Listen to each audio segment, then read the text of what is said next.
I'm Kareem Rae, your host at the One Soccer Nation podcast. Today I have the pleasure of interviewing Brett Johnson. Brett is the director and shareholder at Ipswich Town FC. He's also the chairman and co-founder of Rhode Island FC. Brett, thank you so much for taking the time today. How are you doing? I'm great. It's great to be here. Thanks, Kareem. Real honor. Absolutely. So, one of my favorite questions and the question I always ask in the beginning is, how did you get involved in the beautiful game? Yeah, I love the question. So my quick answer is I was based in London. After I graduated from college, I was running a company based in London, and I was there for 5 years. And that gave me, as I describe it, that front row seat to the Premier League. And then I was traveling all over the world, and I started to see firsthand, as I describe it, the religion by which the world reveres the other football, meaning soccer.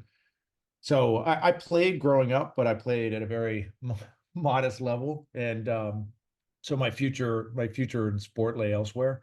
But I always loved the game, and the time overseas when I was brought back to the States, I was relocated to Southern California, which is where I still live.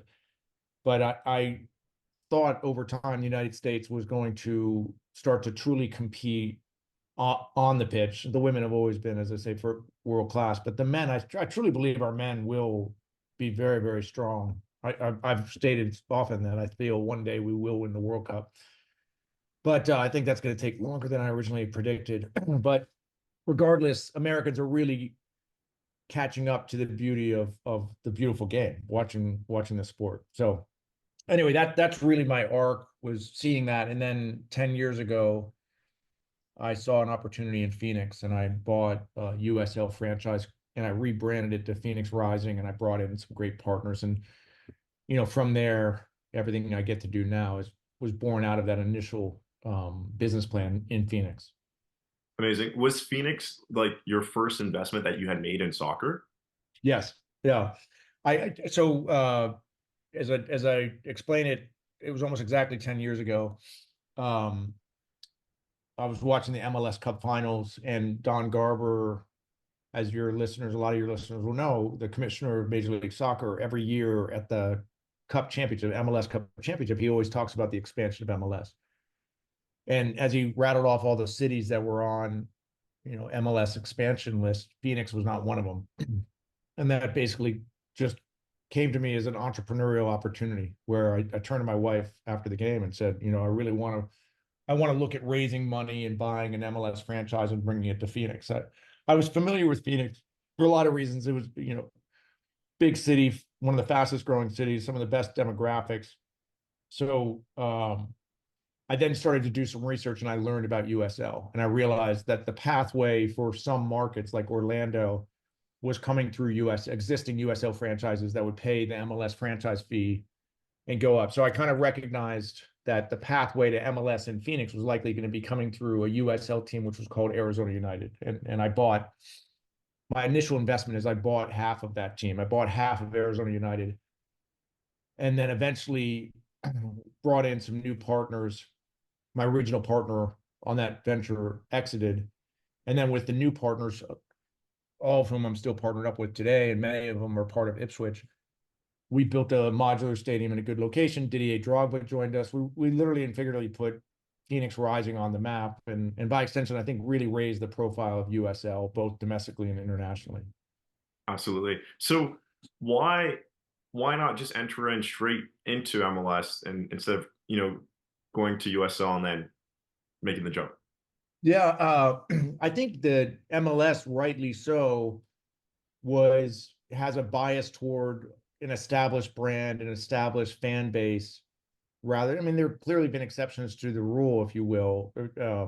But at that time, a decade ago, the pathway was either through NASL, Minnesota United is a good example, or USL, where again, Orlando City is a good example of a USL team going up. Nashville is another USL team. Cincinnati is another USL team. I mean, there was a lot of precedent. So again, uh, because there was a team in Phoenix already called Arizona United, I kind of just did the math that certainly it would be easier to partner up with the owner of Arizona United rather than try to go around that team or go to find another market.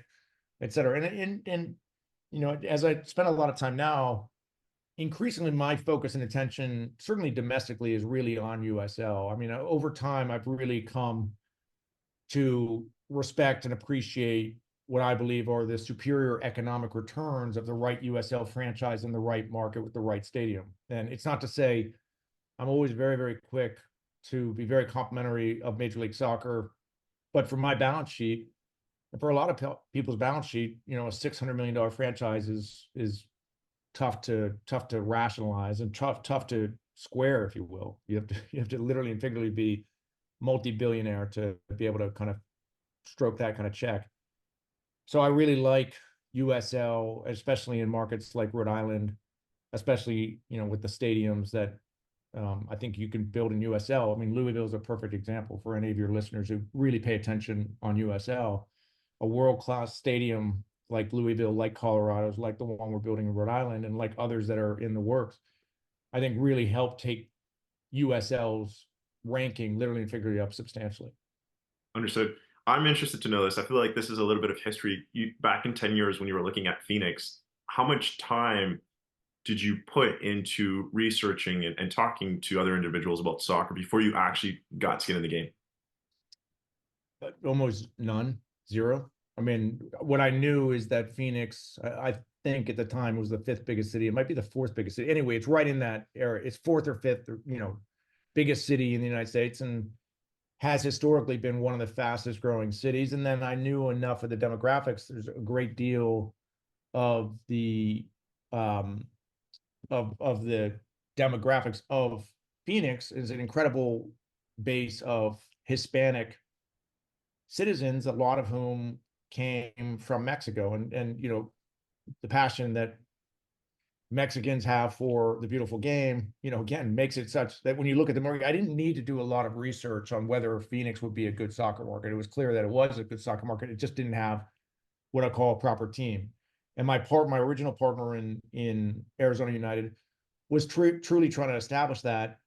The challenge, we were playing in a baseball stadium in Scottsdale. The team was doing, relatively speaking, well. I mean, on a bad night, we were pulling in 5,000 tickets. On a very good night, closer to 8,000, and we were playing in downtown Scottsdale. We lost the lease on that stadium, and we had to pivot to a stadium about an hour outside of Phoenix. And that really kind of took the rails. The wheels came off, if you will, at that point. And that's where I had to start looking for new partners. That's where I really needed to raise more capital, and which I ultimately did. And through, Bear Bakai, who's my partner now in Ipswich, Mark Detmer, Tim Reister, a whole handful of individuals who came into the Phoenix, and that's when we rebranded it to Phoenix Rising. And as I said, that's when Bear convinced Didier Drogba, which was incredible. I mean, it's truly, in my mind, the fact that Didier Drogba joined our ownership group, played 2 seasons for us. The transformation in terms of literally putting Phoenix Rising on the map, both in that market and then larger number. I mean, people all over the world, anyone who followed Didier Drogba now is well aware of obviously Phoenix Rising in USL. 100%. From there, from Phoenix, what project was the next investment for you? So I ended up receiving a call. The attorney that we worked with in Phoenix also represented the pension fund, a large pension fund in the state of Arizona. And the pension fund had an interest they were ahead of their curve in terms of institutional interest in sports as an asset class. And the chief investment officer reached out with an interest in talking about potentially helping to take Phoenix Rising up to Major League Soccer. But we didn't have a stadium deal to be able to figure out some formula with their capital. And long story short, we approached the pension fund about potentially backing us on buying a club in England, and that ultimately became Ipswich. And your listeners who follow the Premier League will be well aware now that Ipswich has received back-to-back promotions, and a great deal of credit goes to the CEO that we brought in, Mark Ashton, who's been truly exceptional in that seat. And he brought in Kieran McKenna, who's been arguably the best manager over the last 2 years in English football. So anyway, that was my next project.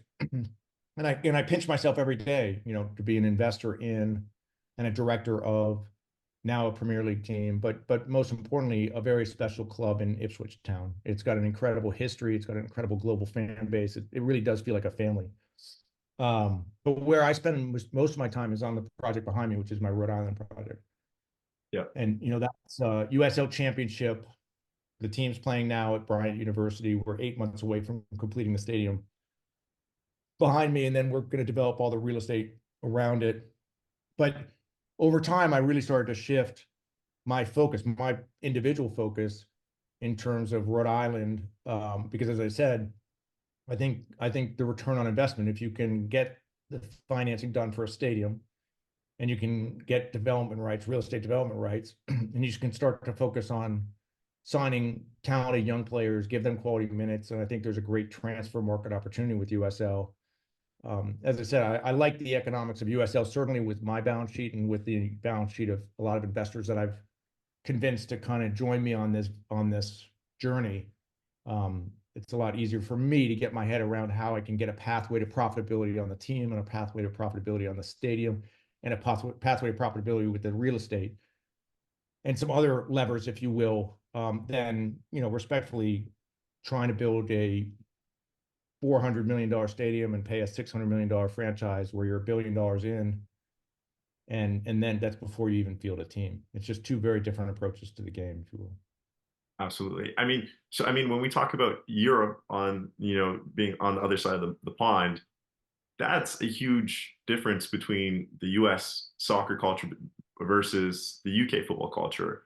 And first of all, even before I tap into that, I want to congratulate you to the success of the club and, the amazing things that you guys have been able to do there. I wanted to just ask you, like, personally, like, how does it feel? I know you mentioned you have to pinch yourself, but like, that's huge. You guys just got promoted to the EPL. Yeah, it's a dream come true. As I said, anyway, the aspirations were always to get to the Premier League. I don't think anyone acquires a club in England in the lower levels without that aspiration.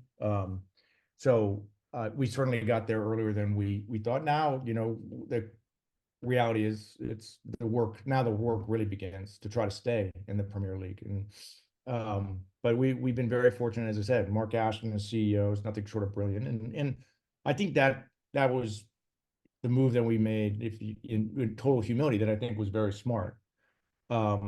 Recognizing that you needed someone like a Mark Ashton at the helm. I always say that I think foreign football in particular, English football in particular, is where smart money goes to die if you don't have the right people running the club.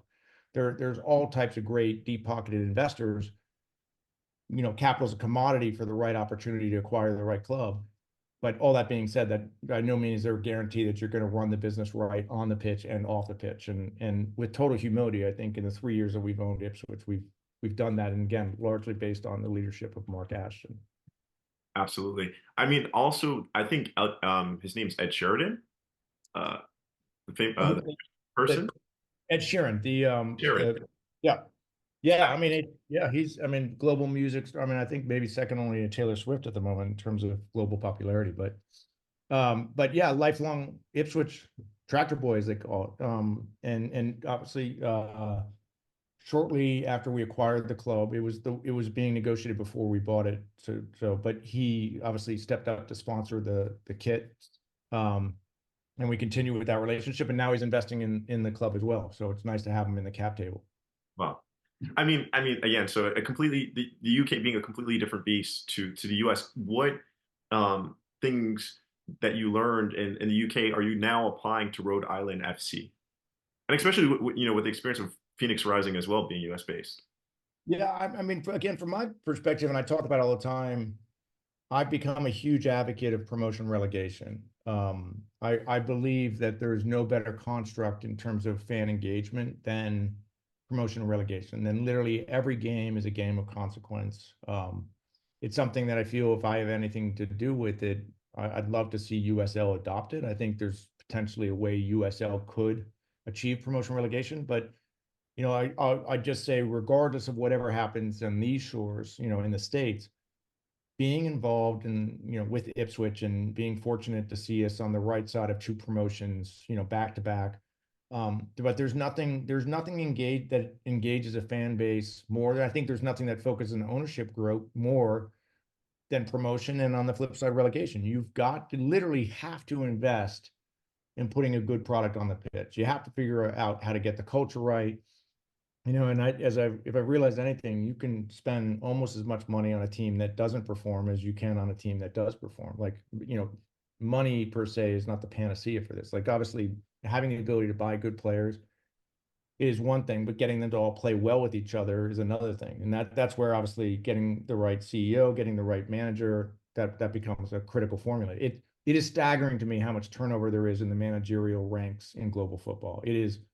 I always joke, don't let your kids go into, you know, coaching, if you will. It's just such a tough position. You're literally only as good as your last game, and especially in so many different leagues and so many different teams. Wow. That's the first that's the first to me that I'm hearing right now. So that's you learn something new every day. So that's something new I'm learning today. Appreciate that you sharing that, Brett.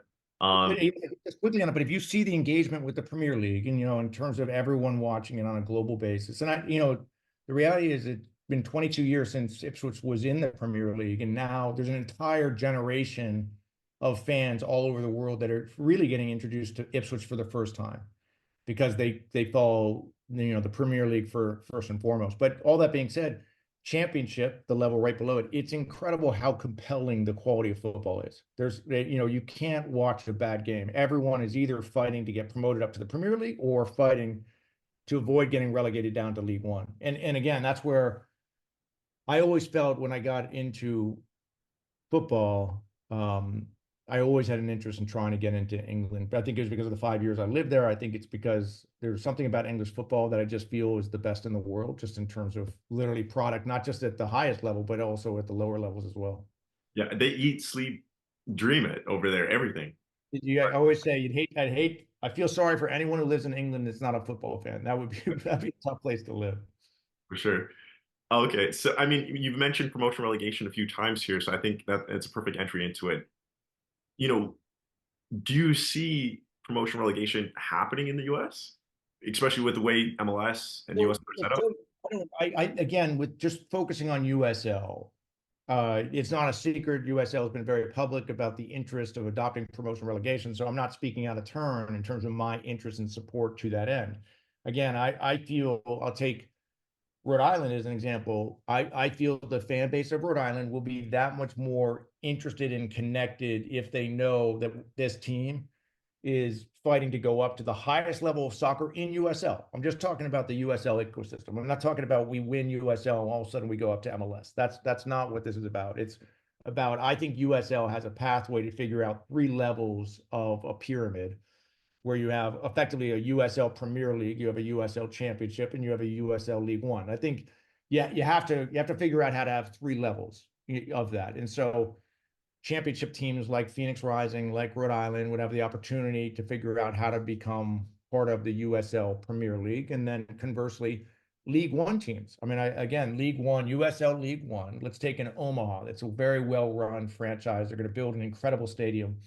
But how exciting would it be for Union Omaha, if you will, to win the USL League One Cup, the trophy? And now all of a sudden, if their stadium is of the right size, because there are standards that you have to have for these different levels. You can't just get to the Premier League and not, grow your stadium. Like Luton Town's a good example when they went up to the Premier League. Like, you have to invest, the stadium's got to be a certain size, et cetera. But assuming you meet those criteria, how fantastic is it to literally be promoted up? And again, USL, there's very little barriers to USL adopting it, assuming you can figure out how to create what I'll call that highest division or higher division.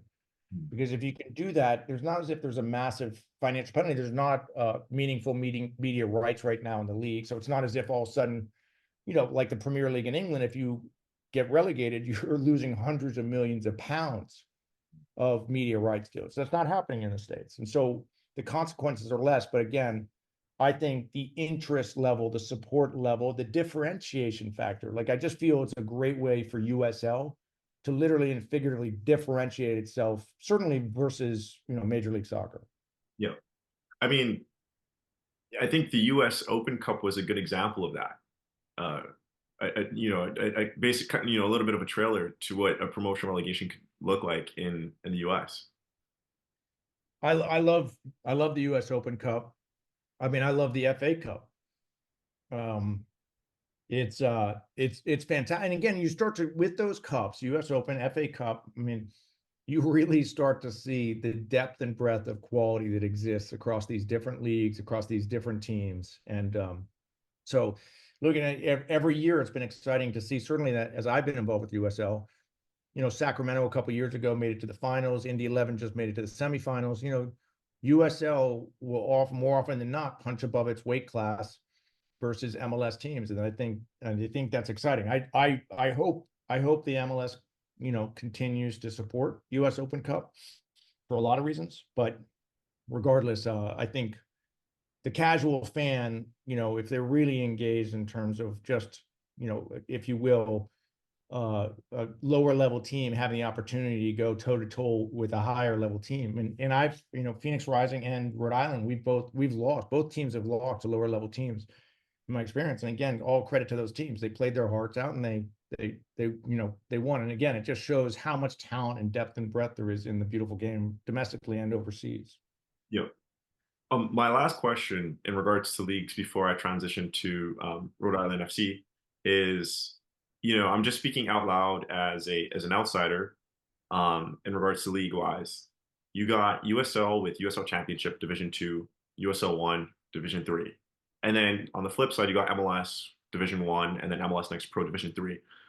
Like, they're both missing one division. So I mean, you kind of mentioned it with USL building out their D1, but is that even possible? Are they able to acquire the rights to a D1 league by purchasing it from the US Soccer Federation? My quick answer on that is, I mean, certainly that's a different pay grade than I'm at in terms of figuring out. I mean, again, I'm not touching what I'll call the third rail of Division One sanctioning.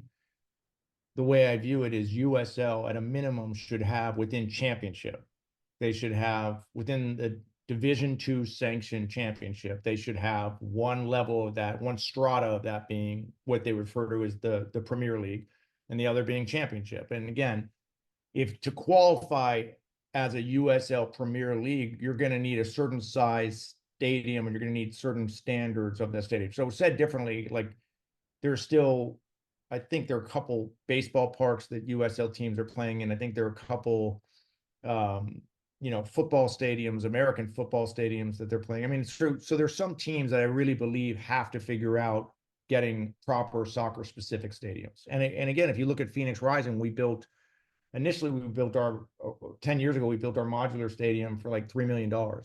So you can build outstanding soccer venues at a reasonable price. So anyway, to get to your specific point, I don't necessarily feel at this point it's necessary to solve, is USL, is it going to try to get to Division One sanctioning? My attitude would be, look, I think the real merit is just having what would be clearly defined as, Louisville Stadium, Rhode Island Stadium, handful of other stadiums that are coming online. Do you have enough of them that could make create the nucleus of a Premier League within USL? And then do you have then, a core championship level, and then you have a core and very healthy League One level, and then you start to look at, and I think initially it would probably be more of a case of promotion versus relegation. League One teams having the opportunity to go up, championship teams having the opportunity to go up. And then eventually, once you had enough numbers, then you can truly look at relegation, and then you can potentially address, can you get meaningful media rights, and can some of the media rights package actually be used as a parachute payment for a club that gets relegated? So all this is going to take a long time to bake. It's no easy answer, but I believe it's strongly worth the time and effort to try to figure out a pathway for it, because again, it's something that USL can do. It's something USL, in my very clear opinion, should do. And I think if there's enough of a motivation, we can figure out all the nuances in terms of how to create that. None of it would be quick or overnight, but I think as long as we hold hands and march towards that direction, again, just speaking solely for USL and for someone who, between my Phoenix and my Rhode Island, has been involved with the league for a while, it's something that I feel very passionate about, and increasingly really, really want to play a part with the other owners in terms of how we can figure out a pathway to make it a reality. Understood. You You mentioned parachute drops. It's something I've heard before, but for our viewers that are not aware of what that is, could you just share a little bit about that? Yeah, I mean, in the Premier League, when a year ago Leeds, Leicester, and Southampton were relegated from the Premier League down to Championship, so they all ended up receiving parachute payments from the Premier League down to Championship, and so it softens the blow of relegation. It's a whole nother rabbit hole. I don't, we probably don't have the time to really dive into, but the reality is there's some cushioning. If you want my quick opinion, it's I think in England, it's an issue because the challenge is those teams have literally an advantage when it comes to all the other teams in Championship. They have a substantial balance sheet advantage, which makes it sort of tough for an Ipswich to compete and then do what we did last year, which is to get promoted. So anyway, much bigger debate on this, but I think there would need to be at USL probably some form of compensation for teams that get relegated. Again, I'm not talking about a ton of money, but probably something to sit there and soften the blow a little bit. But we'll have some time to figure out exactly what the balancing act would look like in that regard. Understood. All right. So for the project that's behind you, Rhode Island FC, your ownership group is doing a 400 million mixed use development project. How do you get investors and the city behind a project of this scale? Yeah. So you start with the fact that Rhode Island had a AAA baseball team that announced that they were picking up and moving to the state of Massachusetts, so across the border. So it was, the Pawtucket Red Sox. It was iconic, beloved anchor sports franchise for the state of Rhode Island. And when I learned of that news, I was quick to call USL and buy the rights to a USL Championship team in that market, and then spent time meeting with the then governor, Gina Raimondo, who's now in the Biden cabinet as Commerce Secretary, but met with Governor Raimondo. I met with the mayor of Pawtucket, Mayor Grevian. And long story short, we got them to focus on a piece of land that was owned by the power company that was polluted but was going to get cleaned up right on the river, right off I-95. And my partner and I responded to and won an RFP, a request for proposal from the state of Rhode Island to develop a sports anchored real estate project. And with the rights that I acquired for the USL Championship team, we led with that team. And so it's truly been a public-private partnership. The state of Rhode Island has leaned in substantially, the city of Pawtucket. We've worked closely with the Rhode Island Commerce Corporation.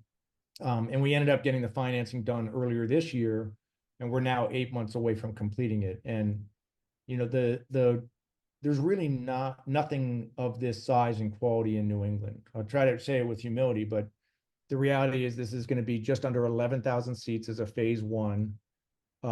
It's great location, again, right off I-95, which is the major highway, right outside of Providence, right down the road from Boston. And I think it's the perfect size to host USL Men's Championship. We do have an interest in launching a women's team, but it's also, I like to focus on what I increasingly am referring to as, rectangular sports as an asset class. And you can play lacrosse, you can play rugby, you can play field hockey, you can play flag football, ultimate frisbee, you can have concerts. The flexibility of the right size rectangular stadium in the right location, I'm very, very bullish on.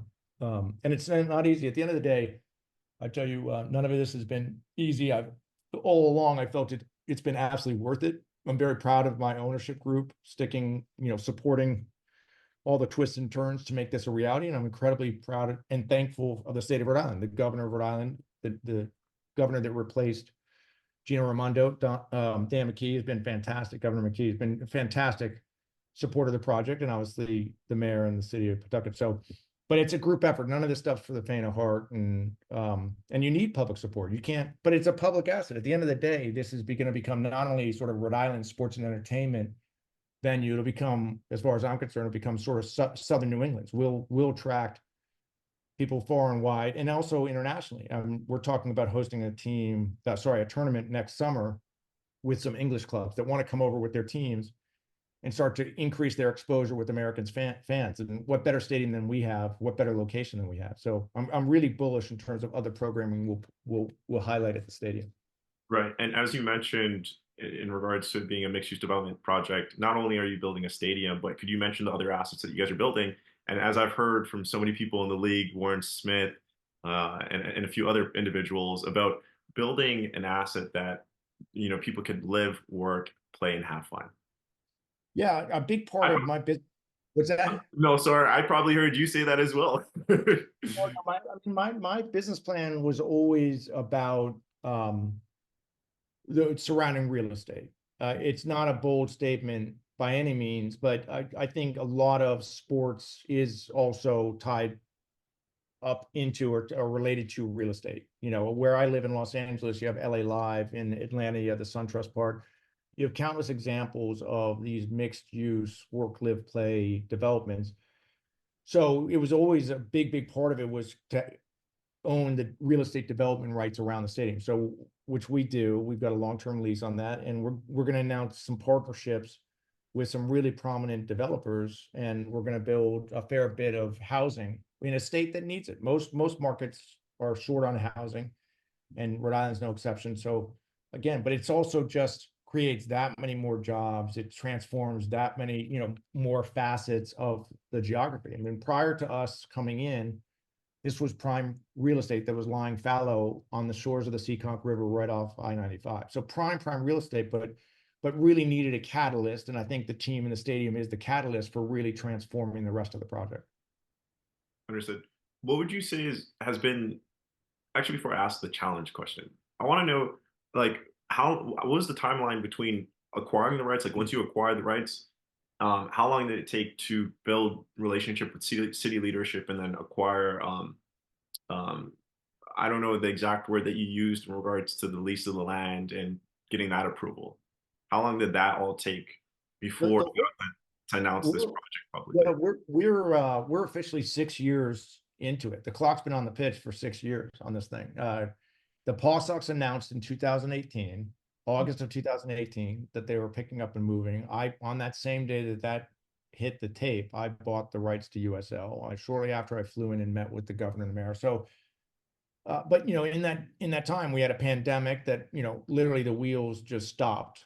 For rightly so, just in terms of the overall project. And again, coming out of the pandemic, substantial cost increases on material, on labor, interest rate increases, banking crisis, and a war in Ukraine. So there's been no lack of challenges, or headwind that I call not just for our project, for every project in the world, for every endeavor in the world. So again, I'm pleased with the fact that we've stayed with it. We didn't. There are a lot of projects in Rhode Island and elsewhere that have been announced that never ever move forward for all the reasons that I highlighted, and then some that have never moved forward. But again, to the credit of the investor group that we put together, that's part of this, to the credit of the state, to the credit of the city, we all just kept figuring out how to put our right foot after our left and get it done. And as I said, I think as it gets closer and closer to opening, people are seeing just how special this facility is and how great a location it is.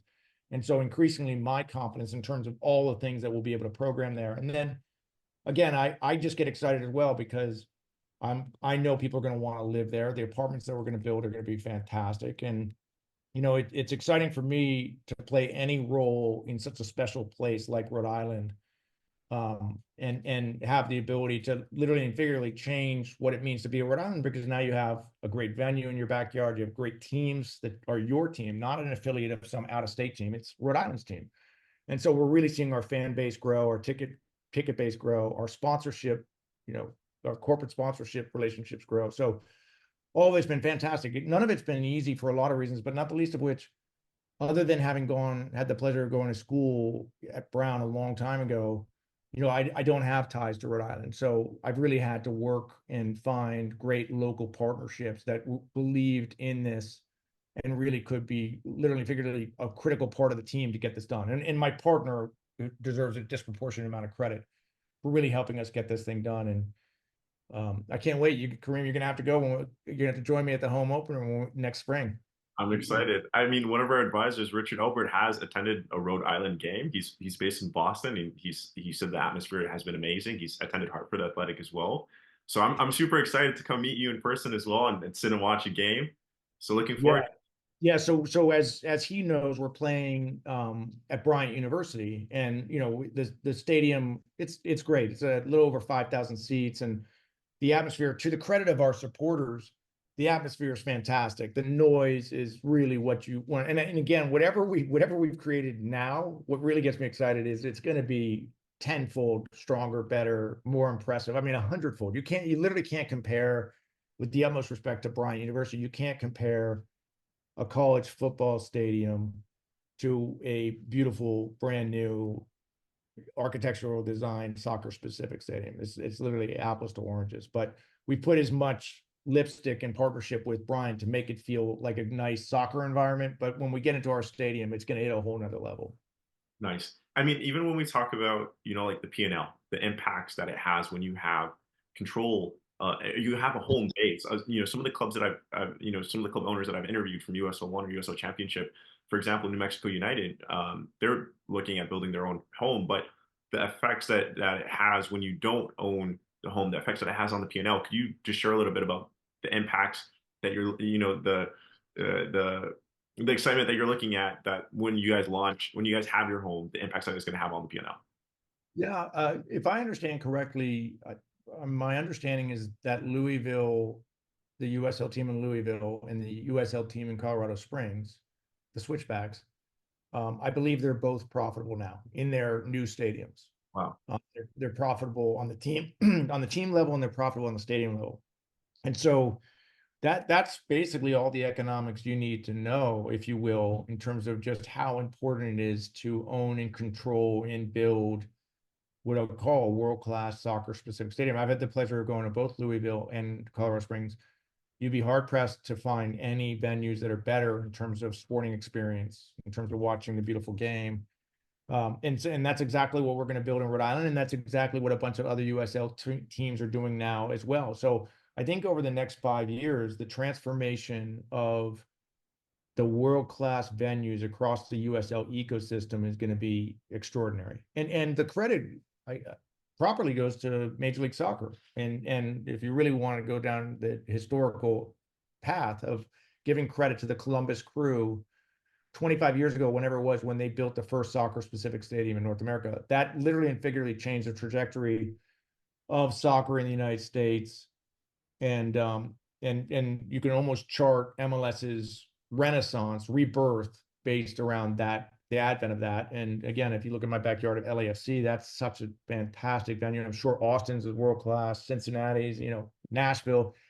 Anyway, just MLS has now had they've led the way with world-class soccer-specific stadiums, and rightly so. If USL wants to, I think, create the economics that can exist at the USL level, it starts with having world-class stadiums, and that's where, from my perspective, the whole part of Rhode Island always started with the stadium. Like, it was non-negotiable. We had to have a world-class location, and we had to have a world-class stadium.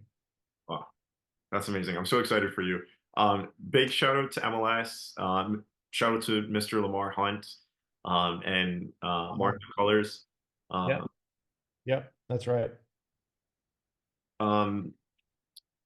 With saying that, I wanted to ask you, having both the experience of Europe now and the US, what would you say to outside investors or even US investors that are looking at soccer and saying, hey, wow, this sport is growing in America, and what would you share with them that in regards to getting into this investment? They don't know yet. They don't know too much. They're learning, and they're like, what's the word I'm looking for? Yeah. What I'm trying to say is that what would you share with investors that are thinking about investing in US soccer, investing in USL? What would you Yeah, share with them? yeah. I mean, again, I've got a lot of friends who are invested in Major League Soccer. I've got a lot of friends who are invested in USL, and I think a rising tide is lifting all boats. As I, clearly framed, and for anyone, when it comes to my balance sheet, I started doing the math and recognizing that I had the right balance sheet to be the right owner in the right market, with the right stadium, of a USL team. I couldn't check those boxes for a Major League Soccer team. I literally do not have the balance sheet to qualify as a principal owner of a Major League Soccer team. And that's, again, because God bless MLS, 10 years ago, the franchise fee was $60 million. Now it's $600 million. So it's been very, very difficult to keep up with that. So relative to the economics of USL, what I believe, I mean, if you look at, I have a great investors that are part of the Rhode Island project that, and I'll just use, I have investors at a $250,000 level that are part of my Rhode Island team and stadium.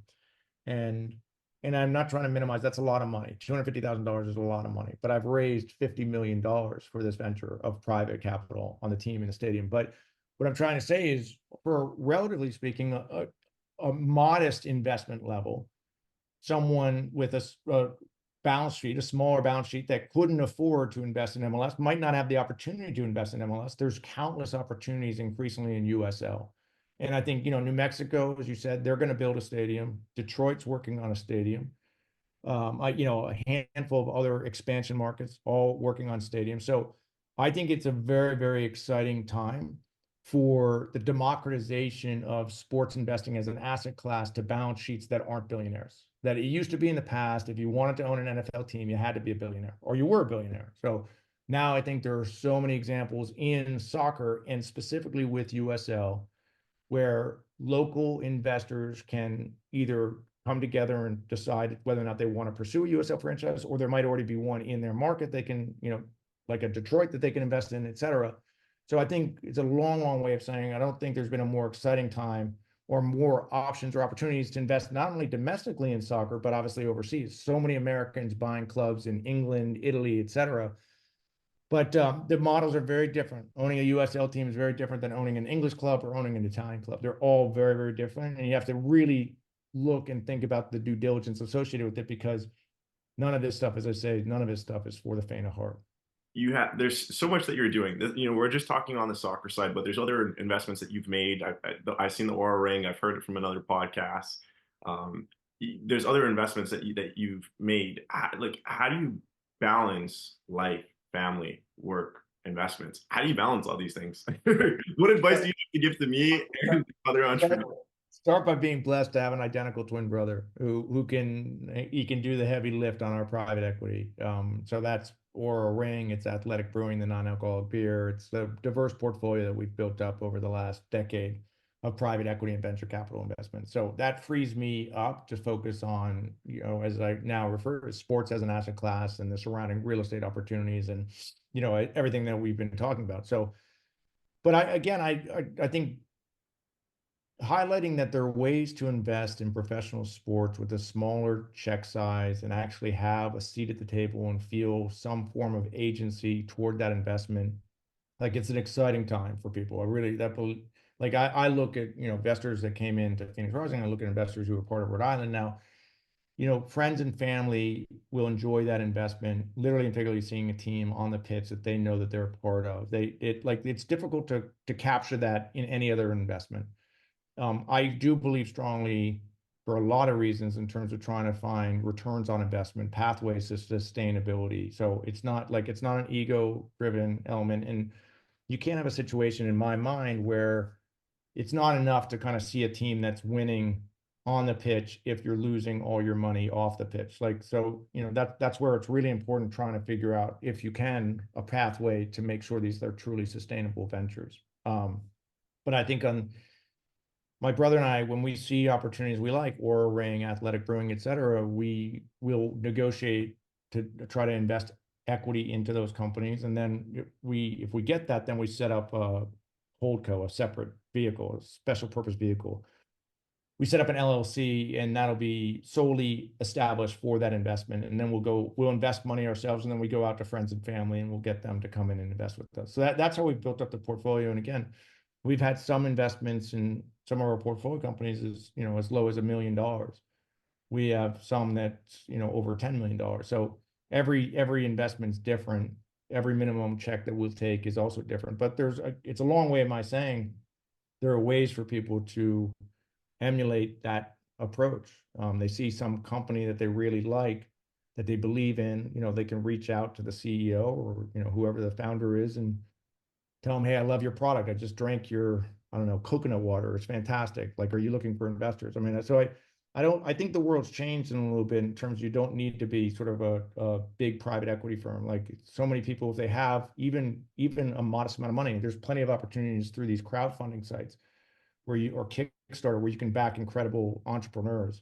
So yeah, I think all that is very positive. It's not to say that they're all going to be successful, and people have to do their due diligence and have to literally and figuratively take accountability for the decision at the end of the day. And ideally put a level of money towards the stuff that you can recognize or handle losing, because again, a lot of this stuff is risky.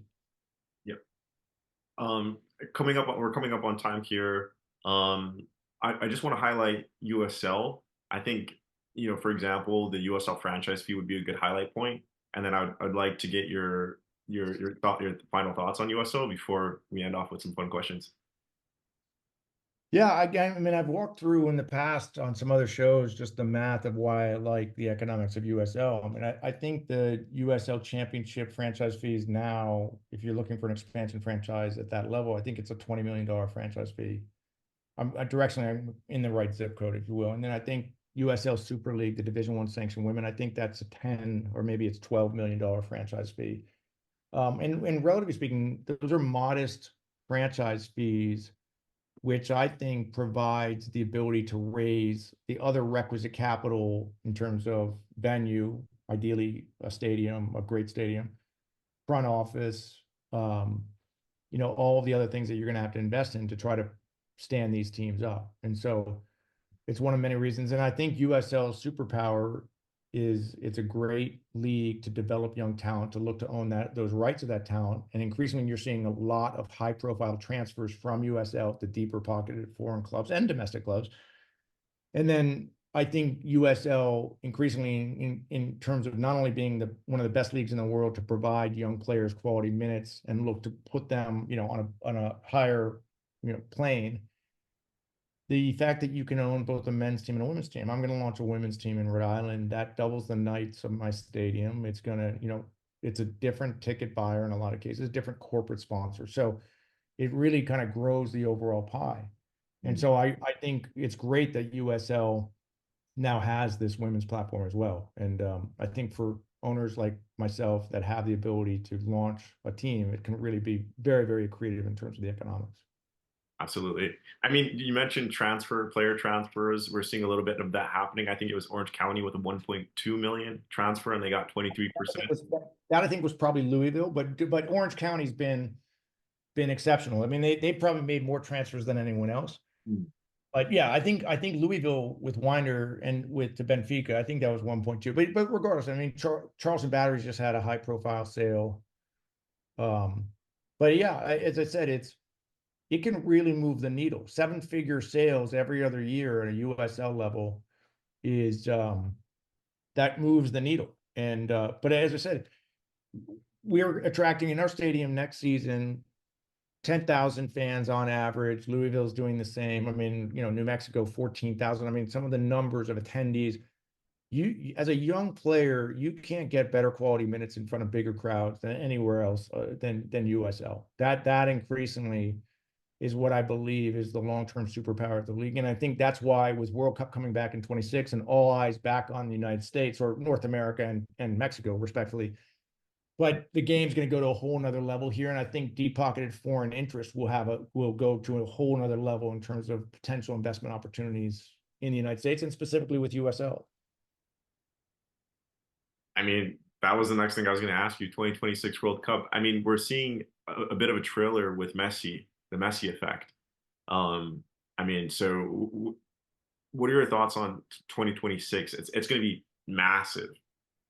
It's tough it's going to be so mind-blowing. I mean, 94 had a massive impact. The 26 World Cup with the expanded size of the teams that are playing, the fact that obviously Canada and Mexico are part of it. It's going to be the greatest show in America, and the tournament will break all types of records. I have no doubt about it. But more importantly, I think it's going to be a massive inspiration to young kids in America to, already we've seen incredible talent in this country that's migrating towards the beautiful game.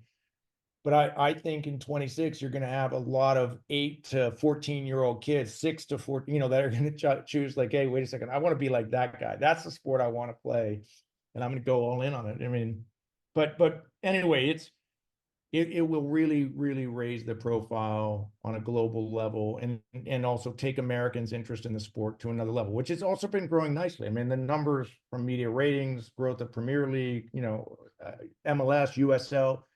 It's a good time to be in the sport. I think there's going to be a ton of additional fans that are going to be converted in the next couple of years. Yep. Super exciting. And every time I talk about the World Cup, it just brings a smile to my face. It gets me so excited. So yeah. It'll be here before we know it. I mean, it's literally, less than 2 years away. It's amazing. Yep. So just two more fun questions. What are your thoughts on e-gaming and esports? We're living in a very digital time. I don't have many thoughts on it. I mean, a while ago, I was approached all the time on e-gaming opportunities, and I have to thank some higher power to steering me away from making any of those investments. Not to say that some haven't done well in it. I just can't figure it out. I mean, I know, speaking about soccer, it's going to continue to be the world's most popular sport. It's going to continue to go up and to the right. I don't know 2 years from now what video game is going to be the most popular game, or if a franchise is popular today, if it will still be popular. So I've always kind of stayed away from it. I mean, I know that the numbers are staggering, and I'm sure certain people are figuring out great ways to create fan support for different leagues and different venues, but I've always kind of struggled to get my head around it. So I've stayed away from it, but maybe at some point that will change. But again, it's cooled off. I can for sure. I used to say 4 or 5 years ago, I was being pitched an e-gaming investment all the time, and now I can't remember the last time I was approached on an e-gaming investment. Understood. I mean, okay. I mean, I got this last one. I think it's pretty funny. I'm just laughing on the inside, but Messi or Ronaldo? I mean, I lean towards Messi, if you will. But look, those guys are just both so exceptional. I mean, I might throw it, to a lot of people might really, but I think Drogba. I mean, I'm just the biggest Drogba fan in the world. But no, there's no doubt the two greatest players of all time, we'd be hard pressed to say are not Messi and Ronaldo, certainly in our lifetime. But yeah, I probably tip the hat a little bit to Messi. Maybe it's because he's playing in our shores now, and I think you can't overemphasize just what an impact he's had. The excitement, the amount of, I mean, he almost single-handedly, he has helped convert so many, what I'd say are just, that were not fans that have now been going out to MLS games to watch him. And, that's healthy as well. The more people that can come and see just how compelling soccer is, that didn't grow up playing it or didn't grow up watching it, it makes a big difference. So all credit to Messi for finishing his career here, which I think he is, and all credit to MLS for doing what it took to bring a talent like that to our shores. Absolutely. Well, Brett, I know we're up on time now. I want to thank you for taking the time, and I look forward to continuing to learn from you and learning from the works that you're doing. And I really appreciate you taking the time for being on the One Soccer Nation podcast today. It's an honor. Thank you, my friend. Kareem, it's great to spend time with you. Congratulations and good luck as you continue to build this. And certainly don't hesitate to reach out if there's anything I can ever be supportive relative to you and anything that you're up to. Will do. Thank you, Brett. Thank you.